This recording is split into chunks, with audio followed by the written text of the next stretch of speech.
The woman who stepped off the afternoon stage in Owyhee, Nevada, carried tools instead of parasols, and Quinton Jefferson noticed her immediately from where he leaned against the hitching post outside the general store. It was late summer in 1883, and the dust hung heavy in the air as she surveyed the town with sharp, assessing eyes that seemed to take in everything at once: the storefronts, the saloon, the small white church at the far end of the street with its silent bell tower pointing toward the cloudless sky. Quinton had been in town picking up supplies for the ranch when the stage arrived, and something about this woman made him pause mid-motion, his hand frozen on the saddlebag he had been adjusting. She wore a practical brown traveling dress with the sleeves rolled up despite the propriety it defied, and her dark auburn hair was pinned back in a no-nonsense bun that had come slightly loose during the journey.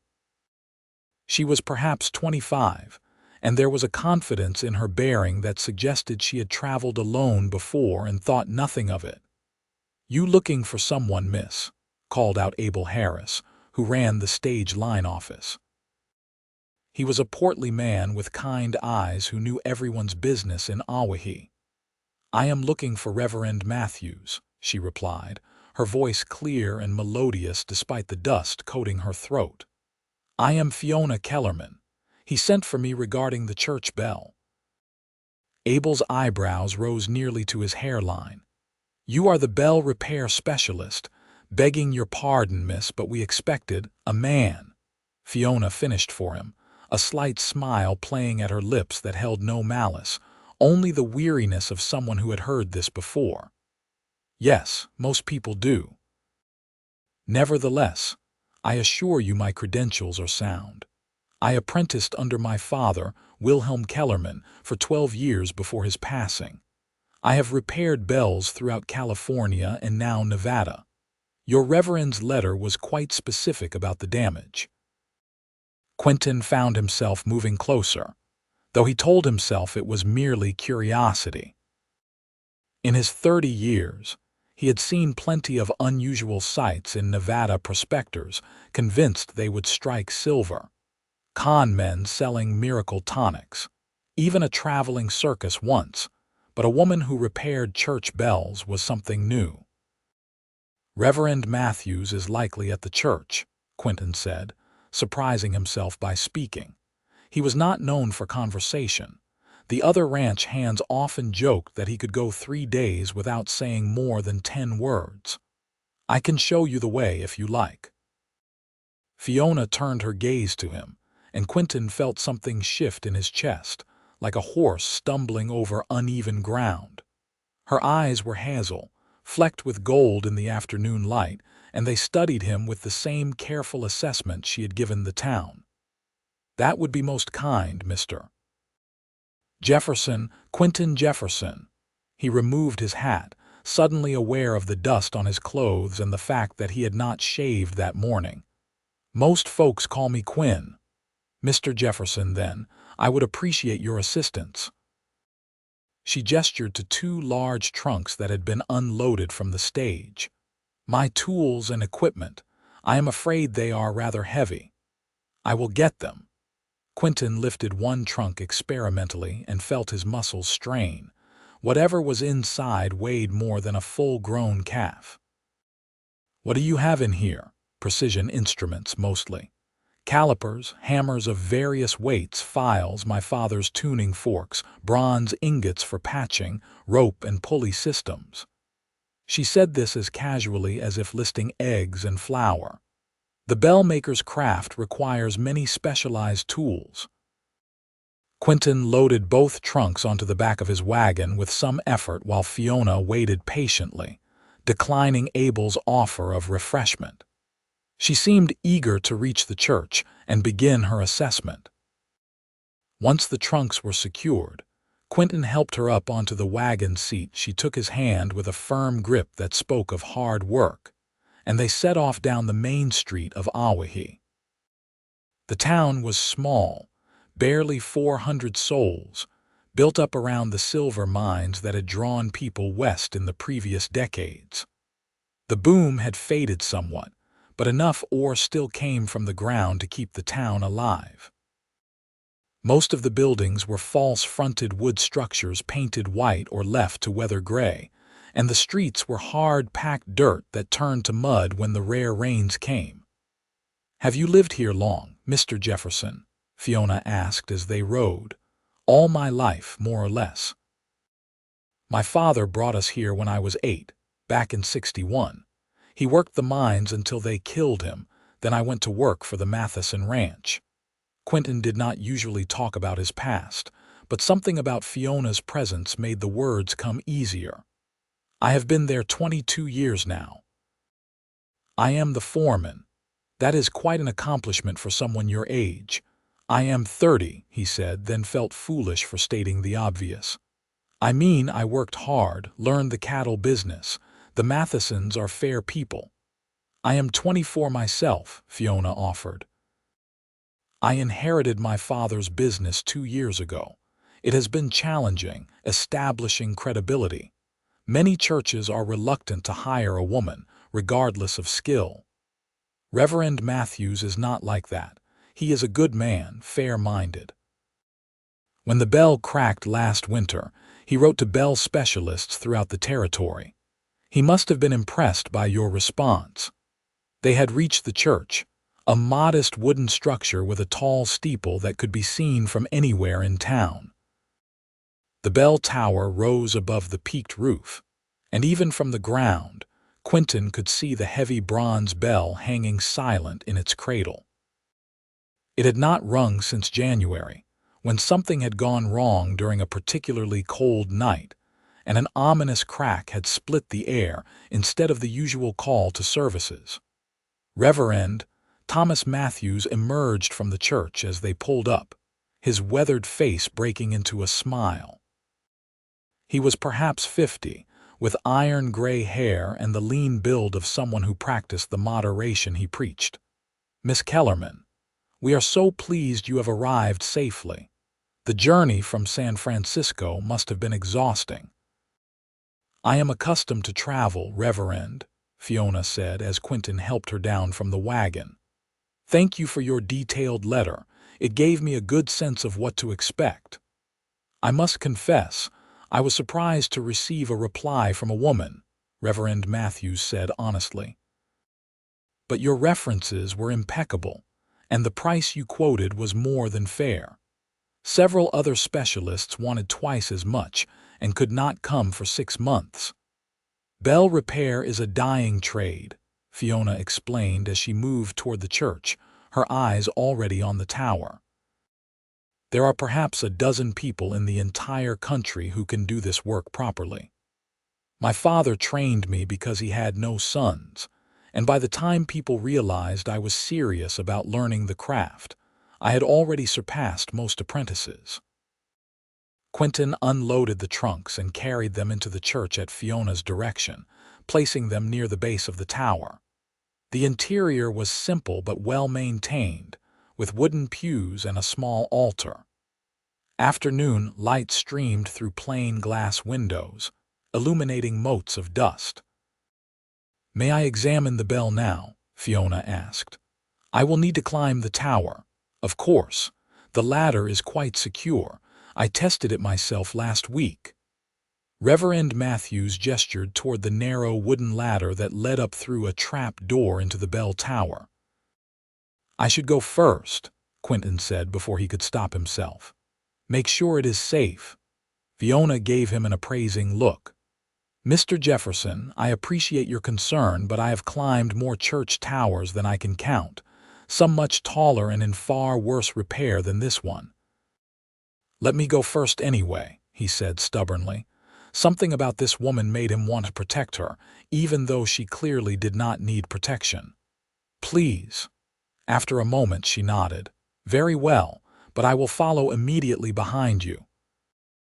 The ladder was indeed sound, and Quinton climbed quickly, pushing open the trap door and emerging into the bell tower. The space was cramped, perhaps 8 feet square, with open archways on all 4 sides that let in the breeze and light. The bell hung in the center, suspended from a massive wooden beam by an iron yoke and wheel. It was a beautiful piece of craftsmanship, perhaps 3 feet tall and as wide at the mouth, cast from bronze that gleamed dully in the afternoon sun. Fiona climbed up beside him, and the small space suddenly felt much smaller.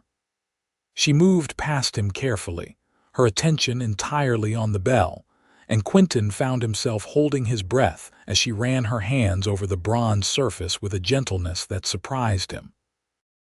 "There," she murmured, finding the crack. It ran from the lip upward about 18 inches, a jagged line through the metal. "Yes, I see. And listen." She pulled a small hammer from her apron pocket and tapped the bell lightly in several places. Each tap produced a dull thud instead of the clear ringing tone a healthy bell should make. "The crack has destroyed the resonance completely. This bell will never ring true again. Can it be repaired?" Reverend Matthews called up from below. "No," Fiona said, and Quinton heard the regret in her voice. "A crack this severe cannot be truly fixed. I could patch it with bronze, but the bell would always sound dead. The only real solution is to recast it entirely." "Is that something you can do?" Quinton asked quietly. Fiona turned to look at him, and in the confined space of the tower, she was close enough that he could see the fine freckles across her nose and the way her eyes held both sadness and determination. "Yes," she said, "I can do it, but it will take time and considerable effort. We will need to build a foundry, prepare the molds, melt down this bell and cast a new one. It could take 2 months, perhaps 3. 3 months, Quinton repeated, and realized he did not mind the idea of Fiona Kellerman staying in Owyhee for 3 months. Did not mind it at all. They descended the ladder to give Reverend Matthews the news. The Reverend listened gravely, then nodded. If it must be recast, then so be it. This bell was a gift to the town from the founding families back in '71. It has called us to worship, to celebration, to mourning. It must ring again properly. What will you need, Miss Kellerman? Space to work, primarily. I will need to construct a foundry, a furnace capable of melting bronze. That means a brick structure with proper ventilation. I will need sand for the molds, clay, tools from my trunks, and firewood or coal in substantial quantities. I will also need somewhere to stay during the work. The boarding house has rooms available, Reverend Matthews said. I will speak with Mrs. Carson about arranging a long-term rate. As for the foundry, there is an old smithy behind the church that has not been used in years. Would that serve? Fiona's face lit up with the first genuine smile Quinton had seen from her. That would be perfect. May I see it? They walked around to the back of the church, where an old wooden structure stood, its door hanging slightly ajar. Inside was a brick forge, cold and dusty, but fundamentally sound, along with a heavy workbench and various tools left by the previous blacksmith. "This is excellent," Fiona said, already moving around the space and planning. "The forge will need to be expanded and modified, but the foundation is here. I can work with this. Yes, this will do nicely. I can help with the construction," Quinton heard himself say. "I have experience building. I could come by after my work at the ranch, help you get set up." Fiona turned to study him again with those assessing hazel eyes. "Why would you do that, Mr. Jefferson?" It was a fair question. Quinton searched for an answer that made sense.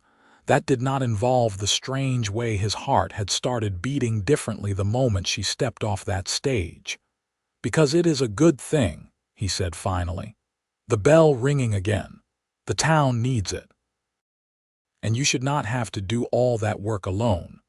I am accustomed to working alone. That does not mean you should have to." Something passed between them in that moment, something unspoken but real as the ground beneath their feet. Fiona's expression softened slightly, and she nodded. "I would appreciate your help, Mr. Jefferson. Thank you, Quinn," he said, Call me Quinn. Then you must call me Fiona." Reverend Matthews cleared his throat gently. "I will go speak with Mrs. Carson about the room. Miss Kellerman, would you like to see the boarding house now and rest from your journey? You can begin work in the morning. Actually, if it is all the same to you, I would prefer to start taking measurements and making plans now, while the light holds." Fiona was already pulling a small notebook and pencil from her pocket. "I do my best thinking when I am working." Quinton found himself grinning despite himself. "I need to return the wagon and check in at the ranch, but I will come back tomorrow after morning chores if that suits you. We can start planning the foundry modifications." "That would be most helpful. Thank you, Quinn." The way she said his name did something strange to his insides, and Quinton touched the brim of his hat before heading back to his wagon, leaving Fiona to her measurements and Reverend Matthews to his planning.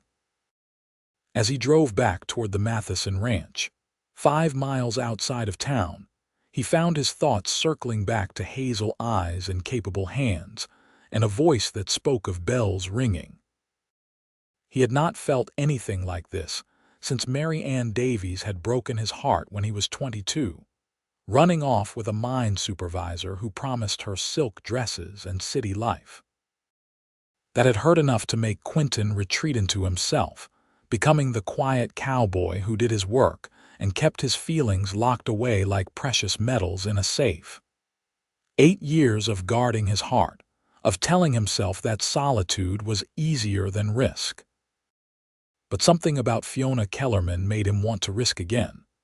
The Matheson Ranch spread across several thousand acres of Nevada high desert, grazing land for cattle and horses. The main house was a solid 2-story structure built from local stone, and the bunkhouse where Quinton lived with 5 other hands sat nearby. Jack Matheson, the owner's oldest son and Quinton's closest friend, was tending to a horse in the corral when Quinton arrived. "You took your time in town," Jack called out. He was 32, broad-shouldered and fair-haired, married to sweet Sarah Matheson with 2 young children. "Get distracted by something." The church bell specialist arrived, Quinton said, unloading the supplies he had picked up. "Starting work tomorrow." Old Henderson, who fixed the bell back in '78, thought he died. Not Henderson. Someone new, someone different. Jack caught something in Quinton's tone and turned to look at him properly. "Different how? The specialist is a woman." "Fiona Kellerman from San Francisco. She's going to recast the whole bell." "A woman bell maker," Jack's eyebrows rose. "Well, I will be. What is she like?" Quinton considered the question as he hauled feed sacks into the barn. "Capable. Smart. She knows her trade inside and out, and she is." He paused, searching for the right word. "She is remarkable, Jack." A slow smile spread across Jack's face. "Remarkable. Now that is interesting coming from you. When do I get to meet this remarkable woman? Church services Sunday, I imagine." "She will be here for 2 or 3 months while she works. And let me guess, you offered to help her. Someone should." "Someone, right." Jack's smile widened into a knowing grin. "Quinn, I have not seen you show interest in a woman since Mary Ann, and that ended badly enough that we all thought you had sworn off the female half of the population entirely. This must be something special." "I just met her today," Quinton protested, but even as he said it, he knew Jack was right. Something had shifted in him the moment Fiona stepped off that stage, and he could not explain it any more than he could explain how a horse knew the way home or how cattle sensed a coming storm. "Sometimes that is all it takes," Jack said simply. "One look, one conversation, and you just know. That is how it was with Sarah. I saw her at the harvest dance, and I knew right then that I would marry her. Sometimes the heart just recognizes its match." "That is romantic nonsense," Quinton muttered, but without much conviction. "You keep telling yourself that. Meanwhile, I will let Sarah know we have a new arrival in town. She will want to call on Miss Kellerman, I am sure. Welcome her properly." The rest of the evening passed in the usual ranch routine, but Quinton found his mind wandering as he completed his chores. He kept thinking about the way Fiona had touched that broken bell, with such care and expertise, the way she had moved through the tower space with confidence, the way her eyes had assessed him with that same careful attention she gave to everything else. He went to bed that night in his narrow bunk and dreamed of church bells ringing across a high desert valley, their bronze voices calling him home. The next morning, Quinton was up before dawn as always, helping with the feeding and checking on a pregnant mare that was close to foaling. But he worked faster than usual, and by mid-morning he had completed his essential tasks and was ready to head into town. "Take the supply wagon," Jack told him with that knowing smile still playing at his lips. "You will need it for hauling materials anyway." And Sarah packed some bread and preserves for Miss Kellerman. Said a woman traveling alone probably has not had a proper home-cooked meal in days. Quinton accepted the basket gratefully and set off for Owyhee, trying to ignore the way his pulse quickened as he got closer to town. When he reached the church, he found Fiona already at work in the old smithy, her sleeves rolled up and a leather apron covering her dress. She had swept the place clean and was examining the existing forge with a critical eye. "Good morning," he called from the doorway. She turned and her face brightened when she saw him. "Quinn, good morning. You are earlier than I expected. Finished my work. Thought we could get started on whatever you need." He held up the basket. "My friend Jack's wife Sarah sent this. Bread and preserves. She wanted to welcome you to town properly." "How thoughtful." Fiona wiped her hands on her apron and came over to peek under the cloth covering the basket. The smell of fresh bread filled the smithy. "That is wonderfully kind of her." "I confess, the boarding house breakfast was somewhat lacking in substance." "Mrs. Carson means well, but she is not known for her cooking," Quinton admitted. "If you want decent meals while you are here, the hotel restaurant is your best option." Or he hesitated, then continued. "Jack and Sarah extend an open invitation to supper at the ranch, any time you would like. They want to meet you properly." "I would like that very much." Fiona broke off a piece of bread and offered it to him before taking some herself. "Now, let me show you what I have been planning." She led him to the workbench where she had spread out detailed sketches and notes. Her handwriting was precise and clear, the drawings remarkably detailed for having been done in the fading light of yesterday evening. "The existing forge is sound but too small," she explained, pointing to her diagrams. "We need to expand it significantly and add a crucible chamber that can reach temperatures high enough to melt bronze, approximately 1,900 degrees. That means better airflow, probably a bellows system, and much more firebrick to contain and reflect the heat."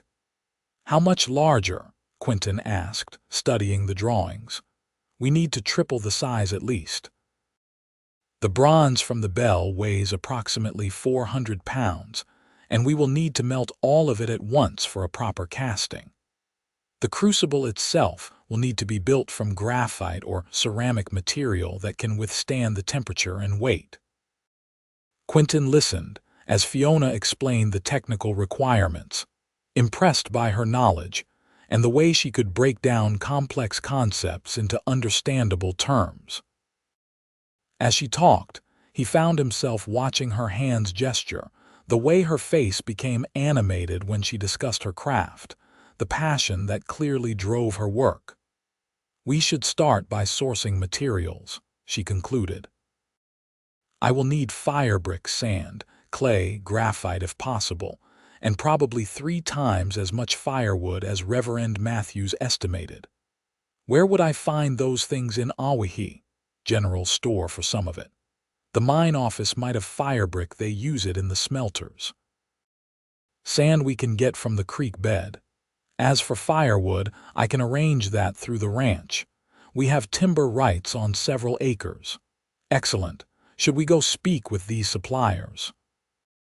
They spent the morning going from business to business in Owyhee, with Quinton introducing Fiona to the various merchants and businessmen. The general store owner, Marcus Webb, was delighted to fill a large supply order. The mine supervisor, after getting over his surprise at dealing with a woman, agreed to sell her the necessary firebrick at a fair price. By noon, they had ordered most of what Fiona needed, with delivery promised over the next few days. "You made that much easier," Fiona said as they walked back toward the church. "I am accustomed to fighting for respect and fair prices, but with you vouching for me, everyone treated me like any other customer." "You are any other customer," Quinton said. "You are a skilled professional doing a job. That is all that should matter. You would think so, but the world often sees things differently." She glanced at him with something like gratitude in her eyes. "Thank you, Quinn, not just for today, but for not questioning whether I can do this work. You have no idea how rare that is." "I saw how you looked at that bell," he said simply. "I saw the knowledge in your eyes and your hands. Anyone who doubts your skill is a fool." They had reached the smithy and Fiona stopped, turning to face him fully. The noon sun cast shadows across her face, highlighting the determined set of her jaw and the softness around her eyes. "Why are you helping me?" she asked, echoing her question from yesterday but with a different tone now, more curious than challenging. "You barely know me. You have your own work at the ranch, yet you have spent all morning assisting with my project." Quinton met her gaze and decided on honesty. "Because from the moment you stepped off that stage yesterday, I wanted to know more about you. Because you are unlike anyone I have ever met. Because when I am around you, I feel something I have not felt in 8 years, and I am not ready to walk away from that feeling yet." Fiona's eyes widened slightly, and color rose in her cheeks. For a moment, she seemed at a loss for words, this confident woman who always knew exactly what to say. She started, then stopped. "Quinn, I appreciate your honesty. I should be honest in return. My work is my life. It has to be. A woman in my position cannot afford distractions. I have fought too hard to establish myself, to be taken seriously. I cannot afford to," she gestured between them helplessly, "to let anything interfere with that." "I am not asking you to," Quinton said quietly. "I am just asking if I can help you with your work and spend time with you while you are here. Nothing more than that, unless you want more." "I do not know what I want," Fiona admitted. "That is the truth of it. You are kind and capable, and you treat me like an equal, and that is so rare that I do not quite know what to do with it. I have built my entire life around not needing anyone, around being completely self-sufficient." "It is safer that way." "Safer," Quinton repeated. "Yes, I know about that. After Mary Ann left, I told myself the same thing. Safer to be alone, to not risk being hurt again. But Fiona, I have to tell you, 8 years of safe has been 8 years of lonely. I do not want to push you into anything, but I also do not want to let fear stop me from trying. Not this time." A long moment stretched between them, filled with the sound of wind moving through the sage and the distant hammering from the blacksmith shop down the street. Then Fiona smiled, small and tentative but real. "You are making it very difficult to maintain my professional distance, Quinton Jefferson. I am sorry. Should I stop?" "No," she said softly. "Please do not stop. Just be patient with me. I am not accustomed to this, to any of this." "I can be patient." Quinton felt something warm unfold in his chest, like sunrise after a long, cold night. "I am a cattleman. Patience is part of the job." They shared a smile, and something shifted again, the space between them becoming less about caution and more about possibility. Over the next 2 weeks, they fell into a pattern. Quinton would complete his morning work at the ranch, then come to town to help Fiona with the foundry construction. The fire bricks arrived, and together they began the painstaking process of expanding the forge, laying brick after brick with mortar. Fiona mixed according to some precise formula that would withstand extreme heat. She taught him as they worked, explaining the principles of metalwork and casting, the properties of different alloys, the mathematics of resonance and tone. Quinton found himself fascinated not just by the information, but by the way she communicated it, her enthusiasm making even the most technical details interesting. In turn, he told her about ranch life, about the cattle drives and horse training, about the harsh beauty of the Nevada high desert, and the way the seasons changed the land. He told her about his father, who had died in the mines when Quinton was 15, and his mother who had passed from fever 2 years later. He told her about Jack and Sarah and their children, about the ranch that had become more home to him than any actual house. They worked side by side in the growing heat of late summer, and Quinton learned the small things about her, the way she twisted a strand of hair around her finger when she was thinking, the soft humming that sometimes escaped her lips when she was concentrating, the precise way she arranged her tools each morning before starting work. One afternoon, as they were installing the bellows system that would force air into the expanded forge, Fiona suddenly laughed at something Quinton said about an ornery bull at the ranch. It was the first time he had heard her truly laugh, unguarded and joyful, and the sound of it made him stop working just to listen. "What?" she asked, noticing his stare. "I like your laugh," he said simply. She flushed but did not look away. "I do not laugh often enough.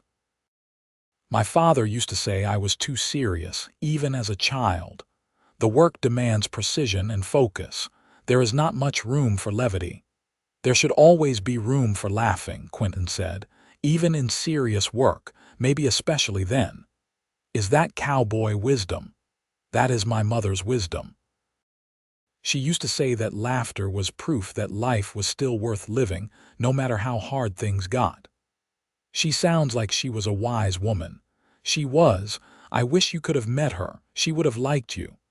"Because I work hard?" Fiona asked. "Because you know your own worth," Quinton replied. She always said the most important thing was to know your own worth and not let anyone diminish it. You do that naturally. Fiona set down her wrench and looked at him with an expression he could not quite read. "Quinn, can I ask you something personal?" "Of course." "Why did Mary Ann leave you? You mentioned her in passing, but you did not explain. If it is too painful, you do not have to answer." Quinton considered the question, surprised to find that thinking about Mary Ann no longer hurt the way it once had. "She wanted things I could not give her. City life, fancy things, excitement. I am a rancher. This land is in my blood. I could not leave it any more than I could stop breathing. She thought she loved me, but what she really loved was the idea of me, the strong, dependable cowboy who would give her security. When she realized that security came with dust and hard work and small town life, she found someone who could offer her something different. That must have hurt terribly." "It did, for a long time, but looking back, I realized we were not right for each other. She needed things I could not be, and I needed someone who loved the same things I loved. We would have made each other miserable." "And what do you need?" Fiona asked quietly. "I am still figuring that out," Quinton admitted. "But I think I need someone who understands passion for work, who does not mind dirt under their fingernails, who knows how to build something worth building. Someone who sees challenges and thinks about solutions instead of running away. Someone like a woman who travels alone across territories to repair church bells." "Someone exactly like that," he said, and the air between them seemed to thicken with meaning. Fiona held his gaze for a long moment, then picked up her wrench again with slightly unsteady hands. We should finish this bellows installation before the light fails. Yes, Quinton agreed, but neither of them moved immediately, the moment stretching between them like a held breath before Fiona finally turned back to the work, and the spell broke. That Sunday, Quinton attended church services for the first time in months. He sat in a pew near the back and watched Fiona arrive with Mrs. Carson from the boarding house. She wore a proper Sunday dress of deep blue that brought out the colors in her eyes, and her hair was arranged in an elegant style that made her look both professional and beautiful. Reverend Matthews introduced her to the congregation before the service began, explaining the bell recasting project and praising Fiona's expertise. Most people seemed receptive, though Quinton noticed a few skeptical looks from some of the older men in town. But when Fiona spoke briefly about the work, her knowledge and confidence won over even the doubters. After the service, Sarah Matheson immediately sought Fiona out, and Quinton watched the two women fall into easy conversation. Sarah was warm and welcoming, and Fiona visibly relaxed in the face of such genuine friendliness. "You must come to dinner at the ranch," Sarah insisted. "Today, if you have no other plans. We eat at 2 o'clock and there is always more than enough food. Plus, I would love to hear about your work. I am fascinated by people who master unusual skills." "I would not want to impose," Fiona started, but Sarah waved away her objections.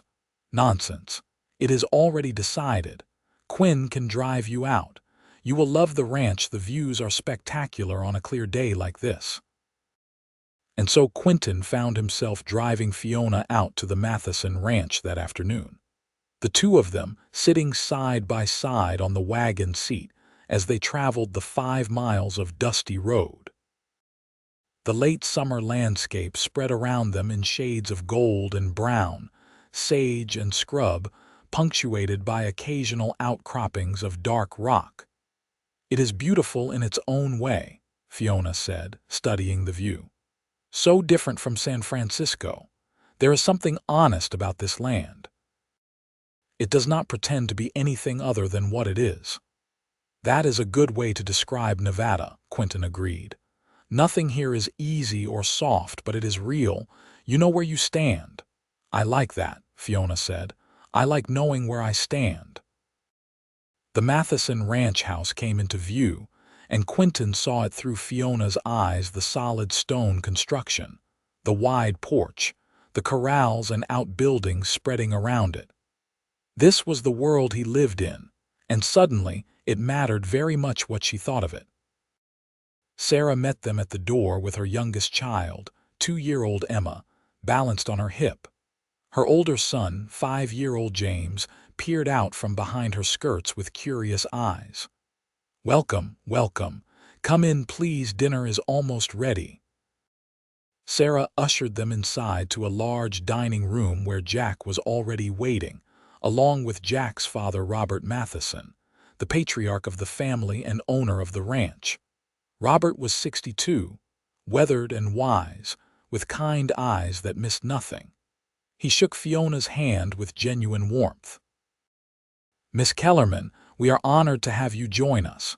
Any friend of Quinn's is welcome at our table." Over dinner, roasted chicken, potatoes, fresh bread, and vegetables from Sarah's garden, the conversation flowed easily. Fiona talked about her training and travels, about the bells she had repaired across California and Nevada. The Mathesons asked intelligent questions and listened with real interest, and Quinton watched Fiona blossom under their genuine attention. "My father believed that bells were more than just tools for marking time or calling people to worship," Fiona explained. "He said they were the voice of a community, the sound that tied people together across distance and difference. Every bell has its own unique tone, like a fingerprint. When you cast a bell, you are creating something that will outlast you, that will speak long after you are gone." "That is beautiful," Sarah said. "I never thought about it that way, but you are right." I can remember my grandmother in Ohio talking about the church bell from her childhood, how she could always find her way home by listening for it. It was the heartbeat of the town. Exactly, Fiona said, her face animated. And when a bell cracks or breaks, it is like that heartbeat stumbles. The community feels the loss, even if they do not consciously recognize it. That is why this work matters to me. I am not just repairing metal.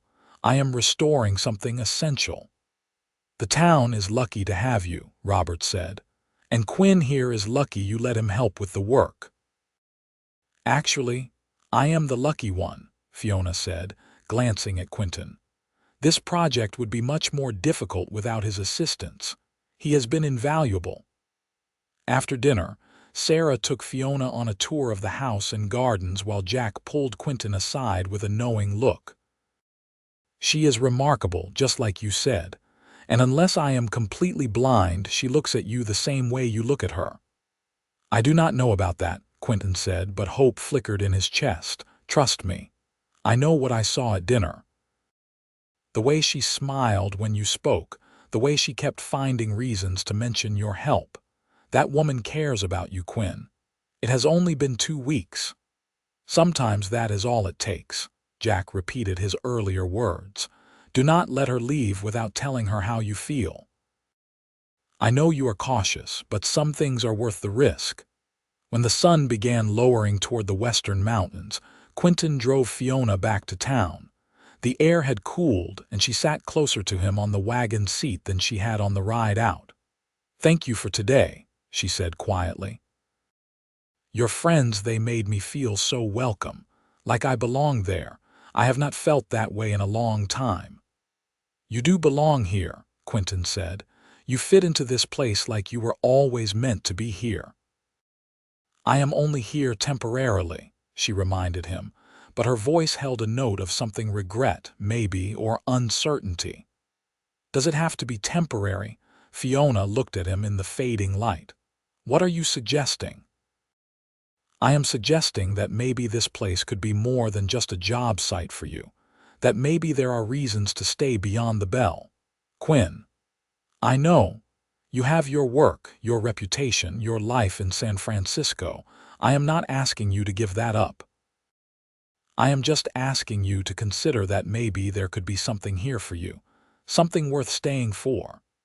They had reached the boarding house, and Fiona sat for a moment without moving. When she finally spoke, her voice was barely above a whisper. You are asking me to risk everything I have built. My independence, my career. What if I stay and it does not work? What if I am not meant for small-town life? What if it does work? Quinton interrupted gently. What if you are meant for this life, and what if the risk is worth taking? Fiona, I know fear. I have lived with it for 8 years. But I also know that the worst thing is not taking a risk and failing. The worst thing is not taking the risk at all and spending the rest of your life wondering what might have been. I cannot make that decision now, Fiona said. I need time. I need to think. Then think. I am not going anywhere. He climbed down and helped her from the wagon, and her hand lingered in his for just a moment longer than necessary. Good night, Quinn. Good night, Fiona. He watched her go inside, then drove back to the ranch with his heart full of hope and fear in equal measure. The work on the foundry continued through late summer and into early autumn. The days grew slightly cooler, though Nevada heat lingered well into September. Quinton and Fiona finished the expanded forge and tested it, building the temperature gradually until they were certain it could reach the necessary heat for melting bronze. During those weeks, they grew closer.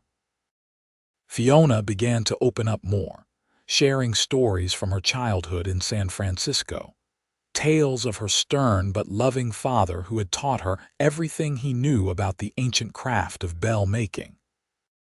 She told him about the prejudice she faced, the clients who refused to hire her, the bell makers who saw her as an affront to their male-dominated trade. After my father died, several of his colleagues tried to buy his business from me, she said one afternoon as they prepared the sand molds that would shape the new bell.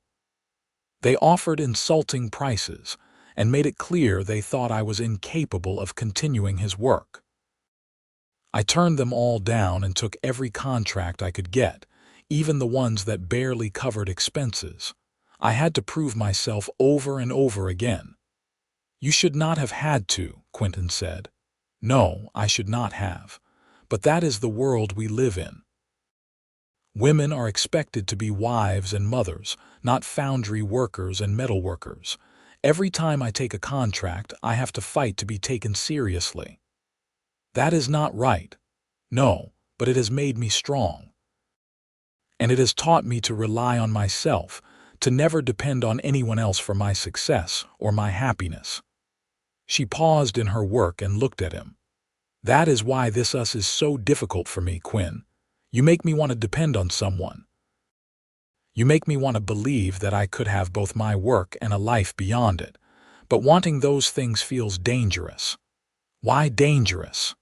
Because what if I let myself want them and then lose them? What if I fall in love with you and this place, and then something happens and I end up with nothing? What if you do not let yourself want them and miss out on something beautiful? Quinton countered. Fiona, I cannot promise you that nothing will ever go wrong or that life will be easy.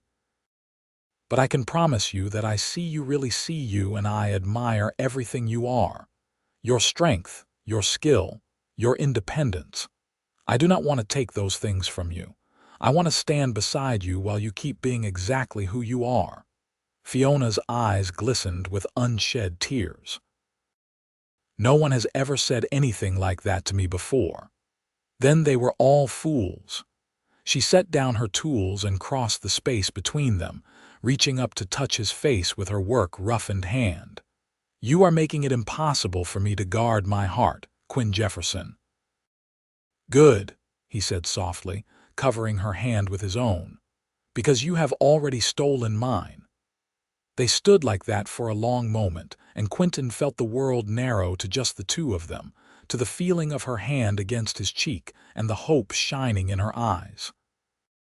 Then Fiona rose on her toes and kissed him, gentle and uncertain and perfect. Quinton wrapped his arms around her waist and kissed her back, pouring 8 years of loneliness and hope into that kiss, and when they finally broke apart, they were both breathless. I am still afraid, Fiona whispered. So am I, Quinton admitted, but I think being afraid together is better than being safe and alone. When did you become so wise? About 5 minutes ago, apparently. Fiona laughed, and the sound of it filled the smithy like the ringing of bells. In mid-October, they were ready to cast the new bell. The old bell had been carefully lowered from the tower and broken into pieces, which were now waiting to be melted down and reborn. Fiona had spent weeks preparing the molds, creating the precise shapes that would determine the bell's final form and sound. The molds sat ready in the foundry, and enough firewood was stacked nearby to keep the forge burning at maximum temperature for hours. Tomorrow, Fiona said, surveying their preparations, tomorrow we cast. Everything is ready. Are you nervous? Quinton asked. Terrified, she admitted. This is the crucial moment. If anything goes wrong in the casting, if the temperature is not right, if the molds are not perfect, if the metal does not flow correctly, then months of work will be wasted, and I will have failed the town. You will not fail. I have watched you work. You know exactly what you are doing. Knowing and doing are different things. There are so many variables, so many things that can go wrong. My father always said that casting a bell was part science and part prayer. Then we will pray, Quinton said simply, and trust in your skill. The town trusts you, Fiona. I trust you. The next morning dawned clear and cool, perfect weather for the casting. Reverend Matthews arrived early, along with Robert Matheson and several other townspeople who wanted to witness the event. Jack and Sarah came with their children, and even some of the miners from the nearby claims rode in to watch. Fiona had tied her hair back severely and wore her heavy leather apron and gloves. Her face was set with determination as she directed Quinton in building up the forge fire. They had started heating the forge before dawn, and now, at mid-morning, it glowed white-hot, the heat radiating outward in waves. "We add the bronze slowly," Fiona explained to the gathered crowd. "Piece by piece, letting each addition melt completely before adding more. It will take several hours to melt all 400 pounds. Then we pour it into the molds in one continuous stream. That is the critical moment. The pour must be perfect." Quinton helped her feed pieces of the broken bell into the crucible, watching as the bronze liquefied under the intense heat. Fiona monitored the temperature constantly with tools from her father's collection, adjusting the airflow from the bellows to maintain the precise conditions needed. The crowd watched in fascinated silence as the work progressed. Young James Matheson asked his father in a loud whisper if they were watching magic, and Jack quietly replied that yes, in a way they were. By early afternoon, all the bronze was molten, a glowing orange liquid that roiled and shifted in the crucible. Fiona checked and rechecked the temperature, the molds, the pouring channel. Her face was streaked with sweat and soot, her hands steady despite the enormous pressure. "It is time," she said finally, looking at Quinton. "Are you ready?" "Ready." Together, using the pulley system they had constructed, they carefully lifted the crucible from the forge. Fiona guided it with a long rod while Quinton controlled the ropes, and slowly, carefully, they positioned it over the first mold. "Now," Fiona said, and they tipped the crucible. Molten bronze poured out in a glowing stream, filling the first mold with liquid metal. The air filled with heat and the smell of burning sand as the bronze contacted the mold. Fiona watched with fierce concentration, adjusting the pour rate, ensuring the metal flowed evenly. "Second mold," she called, and they shifted position, filling the next mold, then the next. The process seemed to take both forever and no time at all. Quinton's arms ached from controlling the ropes, from holding steady as hundreds of pounds of molten metal moved at their command. Finally, the last mold was filled and they lowered the empty crucible. Fiona stepped back, pulling off her heavy gloves, her face pale beneath the soot. "Now we wait," she said. "The bronze must cool slowly and evenly. It will take at least 2 days before we can remove the molds and see if the casting was successful." "It will be perfect," Reverend Matthews said with quiet confidence. "I can feel it." The crowd dispersed slowly, murmuring among themselves about what they had witnessed. Sarah pressed a basket of food into Fiona's hands, insisting she eat something after so much work. Jack clapped Quinton on the shoulder with an approving nod. Finally, only Quinton and Fiona remained in the foundry. She sank onto a bench, suddenly exhausted now that the tension had released. "That was incredible," Quinton said, sitting beside her. "Watching you work, Fiona, you are an artist. The way you controlled every aspect of that process, the way you knew exactly what to do and when, it was like watching a master at work." "We will not know if I am a master or a failure until we see the finished bell," she said wearily, but she leaned against him and he wrapped his arm around her shoulders. "You are not a failure. You could never be a failure." They sat together as the forge slowly cooled, and Quinton realized that this moment, tired and dirty and uncertain but together, was exactly what happiness felt like. 2 days later, with hands that trembled slightly, Fiona carefully removed the sand molds from the cooled bronze. Piece by piece, the new bell was revealed, emerging from its sand cocoon like a butterfly from a chrysalis. It was perfect. The bronze gleamed dully in the morning light, the surface smooth and unmarred, the shape exactly as Fiona had designed it. She ran her hands over every inch, checking for flaws, for any imperfection that might affect the sound. She found none. "Can we hear it?" Quinton asked. "Not yet. It needs to cure for another week and then it must be tuned. The inside surface needs to be carefully filed to adjust the tone. Only then will we know if it truly worked." The following week was agony for Fiona, and by extension, for Quinton, who watched her worry. She spent hours each day carefully filing the inside of the bell, testing the tone with her tuning forks, making microscopic adjustments. Quinton did not pretend to understand the technical aspects, but he understood the passion and precision she brought to the work. Finally, on a cool October morning, Fiona declared the bell ready for its first test.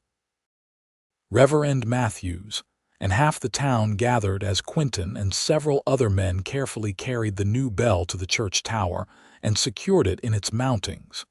Fiona climbed up one last time to check the installation, her face pale with nervousness. When she descended, she looked at Reverend Matthews. "Would you like to do the honors?" she asked. "No, my dear. This is your moment. You should be the first to ring it." With visibly shaking hands, Fiona took hold of the rope that connected to the bell's clapper.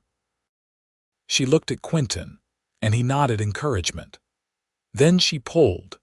The sound that rang out over Owyhee was pure and clear and beautiful, a perfect bronze voice that rolled across the town and out into the desert beyond. It sang of new beginnings and old traditions, of skill and dedication, of hope and community. The tone was rich and full, with harmonics that lingered in the air long after the initial strike. People emerged from buildings all along the street, looking up at the church tower in wonder. Some had tears in their eyes. The bell rang again as Fiona pulled the rope a second time, then a third, and with each ring, the sound seemed to settle into the town like it had always belonged there. When Fiona finally released the rope, the crowd erupted into applause. Reverend Matthews was openly weeping with joy, and even crusty old miners were wiping at their eyes. Fiona stood frozen, overwhelmed by the response, until Quinton stepped forward and pulled her into his arms. "You did it," he said into her hair. "It is perfect. You are perfect." "It worked," she whispered, clinging to him. "It really worked." That evening, the Mathesons hosted a celebration dinner at the ranch in Fiona's honor. The entire family gathered, along with several other families from town, and the house rang with laughter and music. Fiona was the guest of honor, and she accepted the congratulations with grace and a joy that Quinton had never seen in her before. Later, after the guests had departed and Sarah had taken the children to bed, Quinton and Fiona walked out onto the porch to watch the stars emerge in the darkening sky. "Your work here is finished," Quinton said quietly.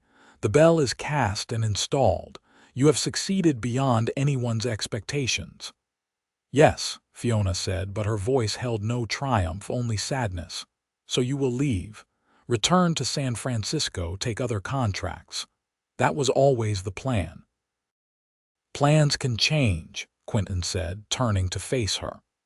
"Fiona, these past months with you have been the best of my life. Not just because I got to watch you work, though that was extraordinary, but because I got to know you, the real you, beneath the professional exterior.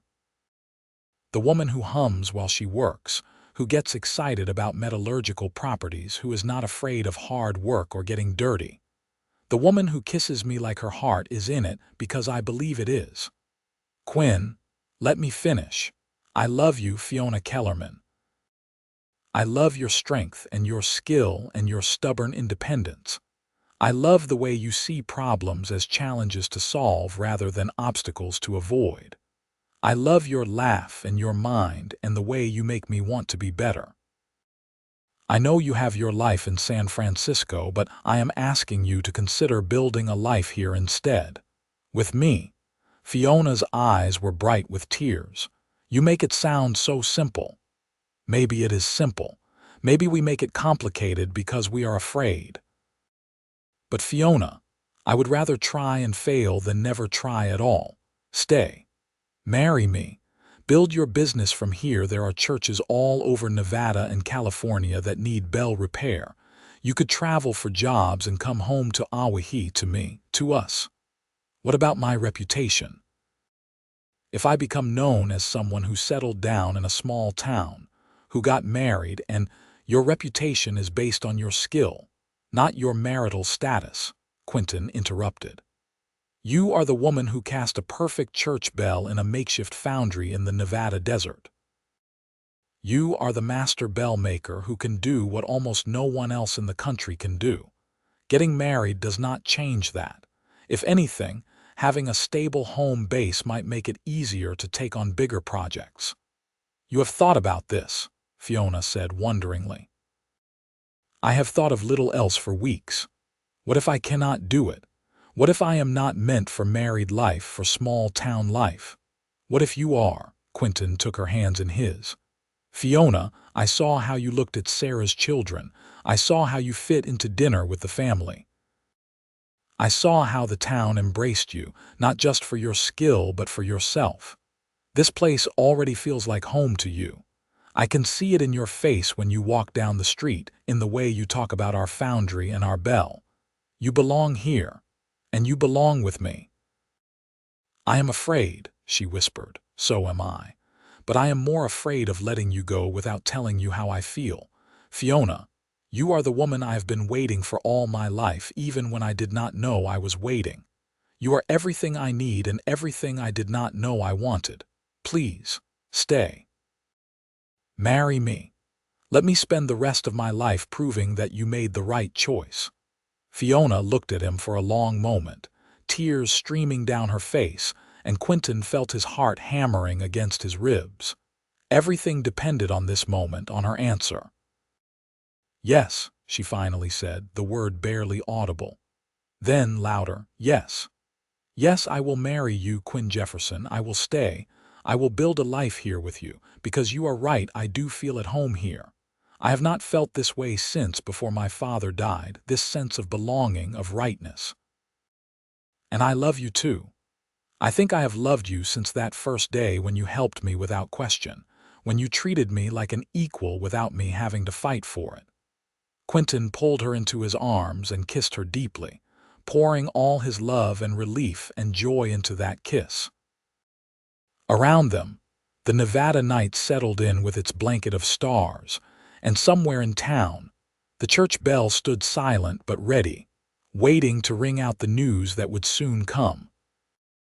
They were married in mid-November, on a crisp autumn day when the sky was impossibly blue, and the air smelled of sage and distant snow. Reverend Matthews performed the ceremony in the church with the newly repaired bell, and it rang out over the town as Fiona walked down the aisle on Robert Matheson's arm, since she had no father to do the honor. She wore a simple dress of cream-colored silk that Sarah had helped her choose from the catalog at the general store, with a crown of dried wildflowers in her hair. Quinton wore his best suit, his hair neatly cut, his face clean-shaven, and when he saw Fiona coming toward him, his eyes filled with tears. The church was packed with townspeople who had come to love and respect the woman who had brought their bell back to life.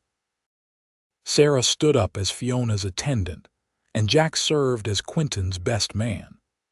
Little James and Emma scattered dried flower petals down the aisle, and Emma announced in a loud voice that Fiona looked like a princess, which made everyone laugh.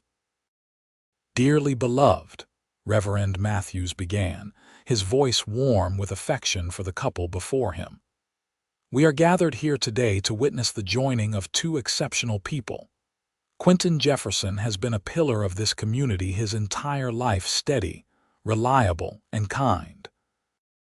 Fiona Kellerman came to us a stranger, but quickly became one of our own through her skill, her dedication, and her generous heart.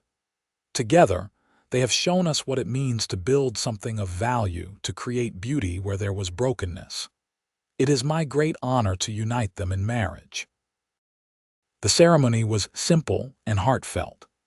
They exchanged vows they had written themselves, promising to support each other's dreams, to be partners in every sense, to build a life based on respect and love and shared purpose. When Quinton slipped the simple gold band onto Fiona's finger, his hand was steady, and when she did the same for him, her eyes were clear and certain. "I now pronounce you husband and wife," Reverend Matthews declared. "Quinton, you may kiss your bride." And he did, tenderly and thoroughly, while the church erupted in applause and the bell overhead rang out in celebration, its voice carrying across the desert to proclaim that something new and wonderful had been born. The reception was held at the Matheson Ranch, with tables set up in the yard and more food than seemed possible. Someone had brought a fiddle, and soon there was music and dancing. Fiona danced with Quinton, then with Robert, then with Jack, her face glowing with happiness. Quinton danced with Sarah, with Mrs. Carson from the boarding house, with several of the ranchers' wives, but his eyes always found their way back to Fiona. As the sun began to set, painting the desert in shades of gold and rose, Quinton took Fiona's hand and led her away from the celebration, out to the small house that Jack and the other hands had spent the past 2 weeks preparing for them. It stood about half a mile from the main ranch house, a cozy 2-room structure that Robert had built years ago for his own foreman and never used. "It is not much," Quinton said as they stood on the porch, "but it is ours. Jack and Sarah helped me fix it up, new curtains, fresh paint, furniture. And there is land here if you want to build a proper workshop for your bell-making business." Fiona looked at the house, then at the view stretching out to the mountains, then back at Quinton. "It is perfect," she said simply. "Everything about this is perfect." He carried her over the threshold in the traditional way, and they spent their first night as husband and wife in their own home, discovering each other with tenderness and passion, building memories that would last a lifetime. The years that followed were good ones. Fiona established her bell-making business in Owyhee, converting the old smithy behind the church into a permanent workshop. Word of her skills spread, and churches throughout Nevada, California, and even Arizona began sending her requests. She took the contracts she wanted, traveling when necessary, but always returning home to Quinton and their small house near the Matheson Ranch. Quinton continued his work as foreman, and Robert began gradually turning over more responsibility to him, recognizing that the young man had the skill and dedication to eventually take over the entire operation. Jack was content with this arrangement, as he preferred working with the cattle directly rather than managing the business aspects. In the spring of 1885, Fiona discovered she was pregnant. She was 26, Quinton was 32, and they both approached impending parenthood with a mixture of excitement and terror. Sarah took Fiona under her wing, sharing her knowledge and experience, and Fiona divided her time between her workshop and preparing for the baby. Their first child, a son they named Thomas Wilhelm Jefferson after Reverend Matthews and Fiona's father, was born in December during the first snowfall of winter. He came into the world howling with protest, and Quinton held his son with tears streaming down his face, marveling at the tiny perfect fingers and the shock of dark hair. "He is beautiful," Quinton whispered to Fiona as she lay exhausted but radiant in their bed, "just like his mother." "He has your eyes," Fiona said, touching the baby's cheek, "and I suspect he will have your quiet strength." Thomas was a healthy, happy baby who grew into a curious toddler. Fiona fashioned a safe pen in her workshop where he could play while she worked, and the child grew up surrounded by the sounds of hammering and filing, of bronze bells being tuned and tested. He would clap his hands in delight when his mother rang a bell, and Quinton joked that their son would probably have perfect pitch by the time he learned to talk. In 1887, their daughter Margaret Lily was born, named for both their mothers. She was smaller than Thomas had been, with her mother's auburn hair and her father's quiet demeanor. Where Thomas was active and curious, Margaret was thoughtful and observant, content to sit and watch the world around her. Quinton proved to be a wonderful father, patient and kind, teaching his children about the ranch and the land with the same care Fiona taught them about craftsmanship and precision. On Sunday mornings, the family would walk to church together, and Thomas loved to point out Mama's bell in the tower, proud of his mother's work. The bell itself became something of a local legend. People spoke about its perfect tone, about how it could be heard for miles across the desert, about how it marked all the important moments of their lives, births and deaths, weddings and funerals, celebrations and sorrows. And they spoke with admiration about the woman who had created it, about Fiona Jefferson, who could do what few others could do, who balanced motherhood and career with equal skill.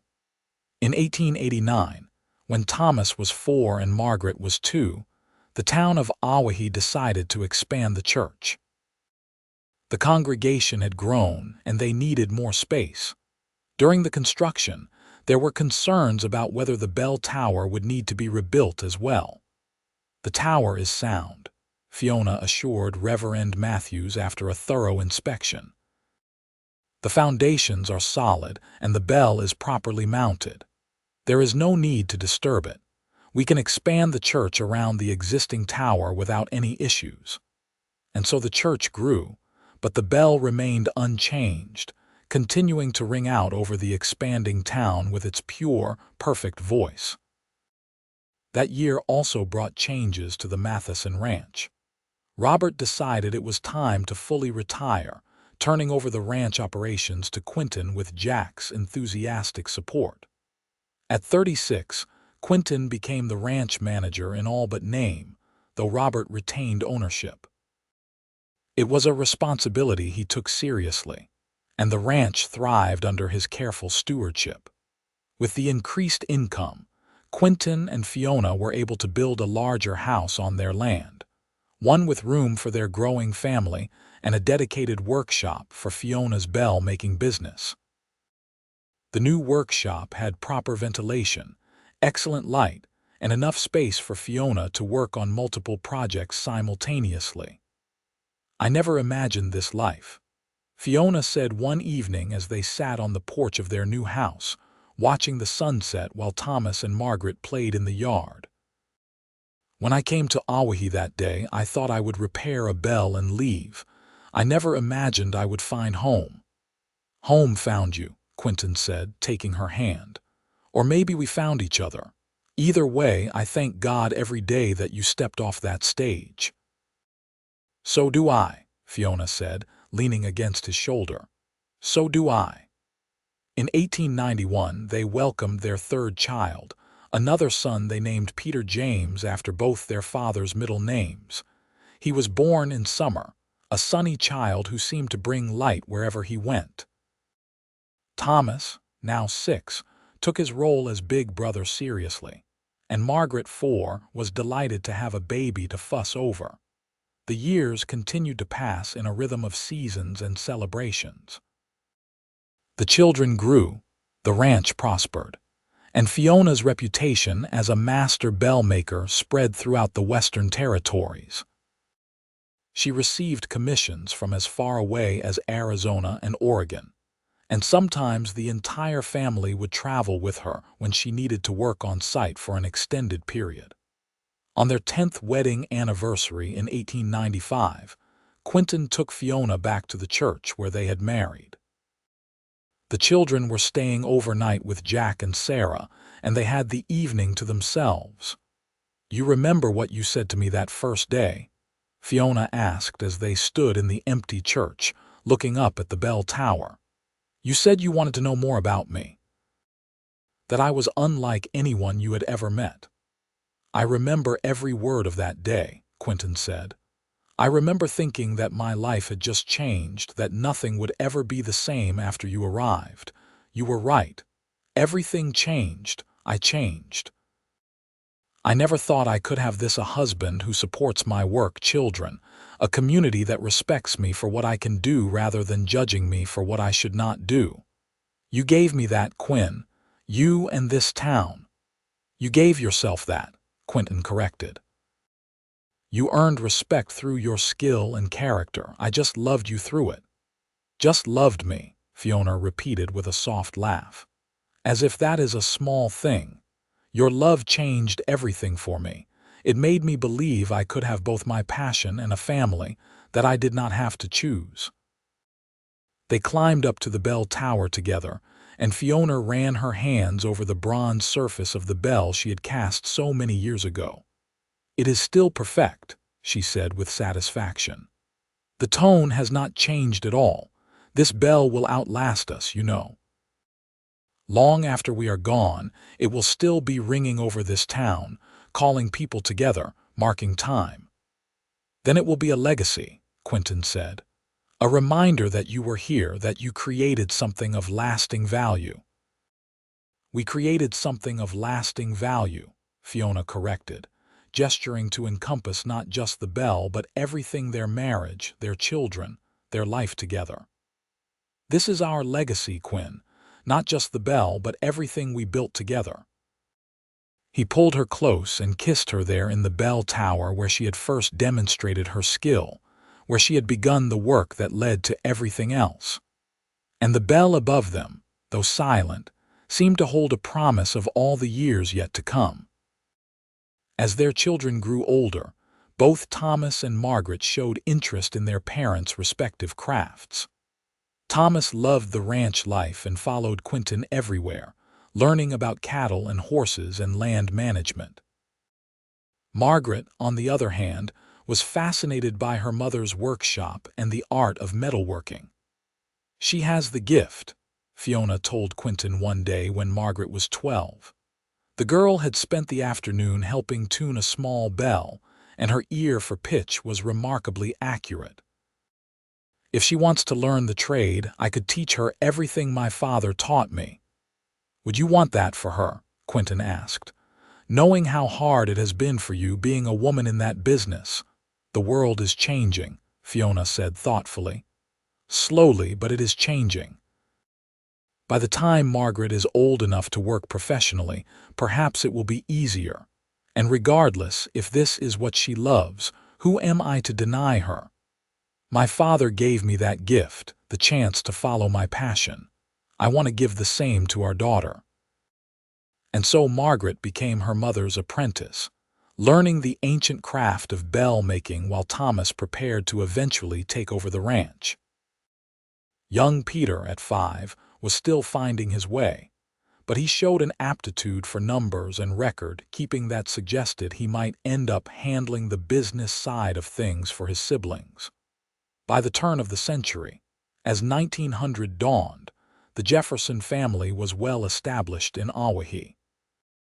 Quinton, at 47, was fully in charge of the Matheson Ranch, which Robert had officially signed over to him before his death in 1897. It was now the Jefferson Ranch, though they kept the Matheson name on the brand in honor of the family that had taken Quinton in as a boy. Fiona, at 41, had become one of the most respected bell makers in the American West. She had trained Margaret to the point where her daughter could handle simple repairs independently, and together they had cast bells for churches throughout Nevada, California, Arizona, and Oregon. Their workshop was known for the quality of its work, and Fiona had finally achieved the recognition her father had dreamed of for the craft. On a clear October day in 1900, Quinton and Fiona stood together at the church as Reverend Matthews, now quite elderly, but still serving the community, prepared to ring the bell for the Sunday service. Their children stood with them, Thomas at 15, tall and strong like his father, Margaret at 13 with her mother's sharp eyes and skilled hands, and Peter at 9, thoughtful and curious. 17 years, Fiona said softly to Quinton as they waited for the bell to ring. 17 years since I came to repair a broken bell and found my entire life instead. Best decision Reverend Matthews ever made hiring you, Quinton said with a smile. Best day of my life, the day you arrived. Even better than our wedding day. That was the second best day. The first was when I knew you would stay. The bell began to ring then, its voice as pure and perfect as the day Fiona had cast it. The sound rolled across Owyhee and out into the desert beyond, and as always, people throughout the town paused to listen. Some remembered the broken bell and the woman who had come to fix it. Others knew only that this bell had always rung true, had always been part of their lives. But Quinton and Fiona knew the whole story. They knew about fear and risk, about love and courage, about building something worthwhile with your hands and your heart. They knew that sometimes the broken things in life were blessings in disguise, chances for something new and better to be born. "Thank you," Fiona said quietly, looking up at her husband. "For what? For hearing the ringing in your heart and having the courage to act on it. For not letting me walk away. For loving me exactly as I am." "Always," Quinton said, kissing her forehead as the bell continued to ring.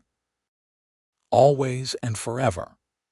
The children led the way into the church, and Quinton and Fiona followed hand in hand, stepping into the warm interior where their community waited.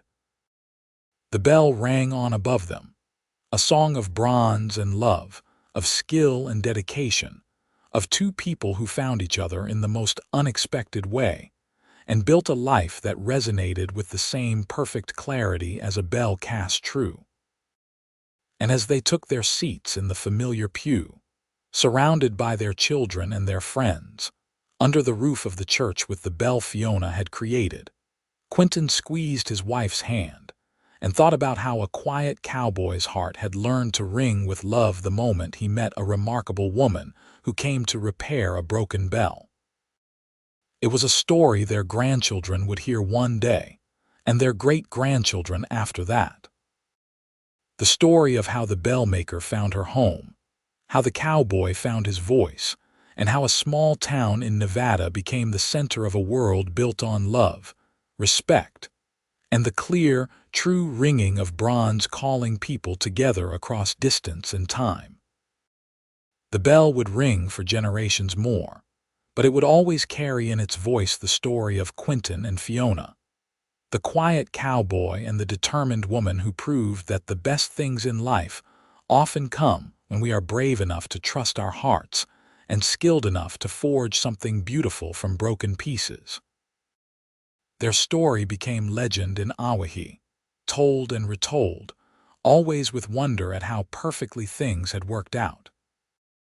And every time the church bell rang, calling the community to worship or celebration, to mourning or joy, someone would remember the woman who cast it and the man who loved her, and they would smile at the reminder that sometimes, against all odds, love does ring true.